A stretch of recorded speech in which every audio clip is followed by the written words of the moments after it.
പത്മനാഭസ്വാമി ക്ഷേത്രത്തിലെ അമൂല്യ വസ്തുക്കൾ നഷ്ടപ്പെട്ട സംഭവത്തിൽ ആഭ്യന്തരമന്ത്രിയുമായി കൂടിയാലോചിച്ച് തീരുമാനമെന്ന് ദേവസ്വം മന്ത്രി കെ മുരളീധരൻ.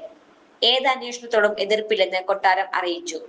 ക്ഷേത്രവുമായി ബന്ധപ്പെട്ട എല്ലാ കണക്കുകളും സുതാര്യമായിരിക്കണമെന്നാണ് പത്മനാഭസ്വാമി ക്ഷേത്രത്തിലെ ഫണ്ട് വിവരം പുറത്തുവിടാത്തതിനെ കുറിച്ചുള്ള ചോദ്യത്തോടുള്ള മന്ത്രിയുടെ പ്രതികരണം.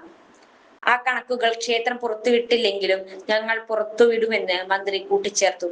കഴിഞ്ഞ 6-7 മാസങ്ങൾക്കിടയിൽ ശ്രീകോവിലിനുള്ളിലെ വൈരനാമ ക്ഷേത്രത്തിലെ സ്വർണ്ണവിളക്ക്, 78 ഗ്രാം തൂക്കം വരുന്ന മറ്റു സ്വർണം തുടങ്ങിയവ കാണാതായിട്ടുണ്ടെന്നാണ് റിപ്പോർട്ട്.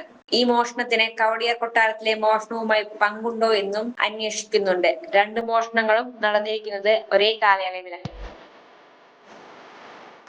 17 വർഷത്തെ ഈവന്റ് മാനേജ്മെന്റ് രംഗത്തെ സേവനം ജനശ്രദ്ധയാകർഷിച്ച Highlook Party Planet and Events വടക്കാഞ്ചേരിയിൽ wedding catering service, birthday decoration, haldi property rentals, corporate event, exhibition, inauguration, travel tourism, photography and video, honeymoon package എന്നിവ ഇനി ഞങ്ങളിലൂടെ ആഘോഷമാക്കാം.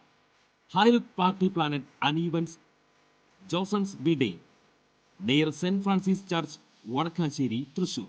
ഫോൺ 9497558576 9745451369. വാർത്തകൾക്ക് ഞങ്ങളുടെ ചാനൽ സബ്സ്ക്രൈബ് ചെയ്യുക. ഫേസ്ബുക്ക് ഫോളോ അപ്പ് ചെയ്യുക. വാർത്തകൾ വേഗത്തിലറിയാൻ എനി ടൈം ന്യൂസ്.